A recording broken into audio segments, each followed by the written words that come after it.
बिस्मिल्लाहिर्रहमानिर्रहीम। अस्सलाम वालेकुम व्यूअर्स, क्या हाल है, कैसे हैं आप?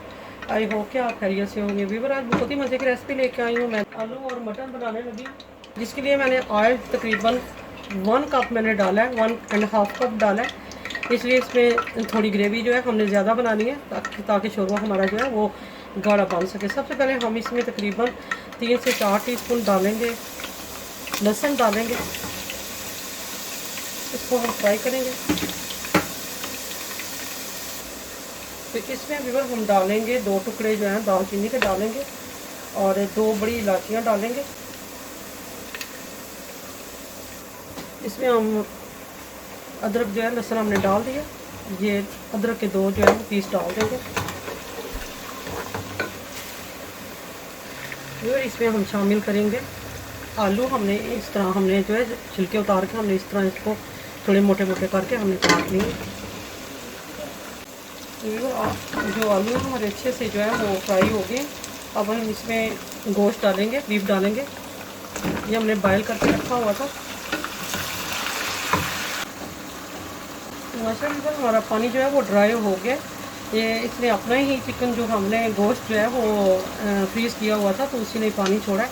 तो अब इसमें हम डालेंगे वाइट पेपर डालेंगे हम 1 टीस्पून हल्दी पाउडर जो है 1 टीस्पून, हाफ़ टी स्पून धनिया मिर्च और 1.5 टीस्पून नमक और कुटा हुआ ज़ीरा।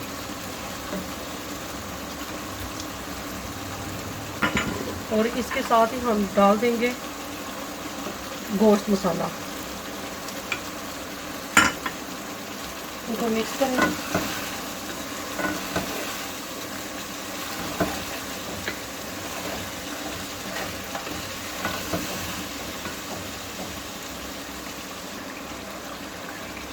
फिर इसमें हम टमाटर डालेंगे। हमने 3 टमाटर लिए दरमियाने साइज़ के और इसको हमने चॉप कर लिए।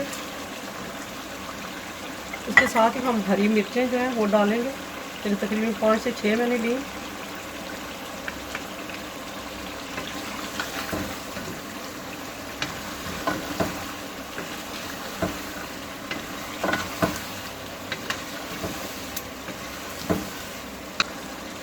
और इसमें डालेंगे हम चिली सॉस डालेंगे, तकरीबन 3 से 4 टीस्पून डालेंगे। इससे टेस्ट इसका बहुत अच्छा आ जाता है।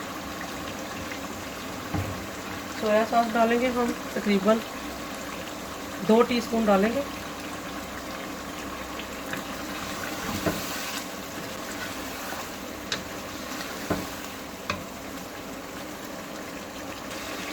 माशाल्लाह भी पर देखें हमने अच्छे से इसकी बुनाई की है। जितने हमने गोश्त और बनाए, जब भी बीफ बनाए, मटन बनाए, तो इसकी अच्छी से बुनाई हो तो बहुत इसका जायका और टेस्ट बनता है।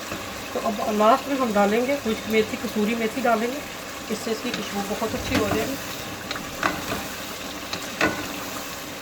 तो हम इसमें थोड़ा सा पानी डाल देते हैं।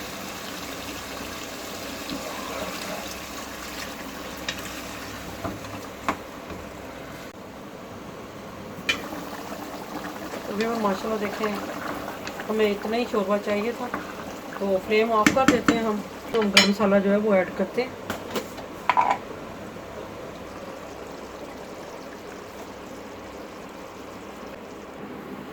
तो भी माशाल्लाह शोरबे वाला हमारा मटन और आलू जो है हमने तैयार कर दिए हैं। वीवर, आपको उम्मीद करती हूँ कि रेसिपी पसंद आई होगी। अगर पसंद आए तो इसको लाइक करें, शेयर करें, अपने दोस्तों के साथ शेयर करें, अपना फीडबैक ज़रूर दिया करें। तो इंशाल्लाह नेक्स्ट रेसिपी के साथ आऊँगी। तब तक के लिए ढेरों दुआओं के साथ अल्लाह हाफिज़।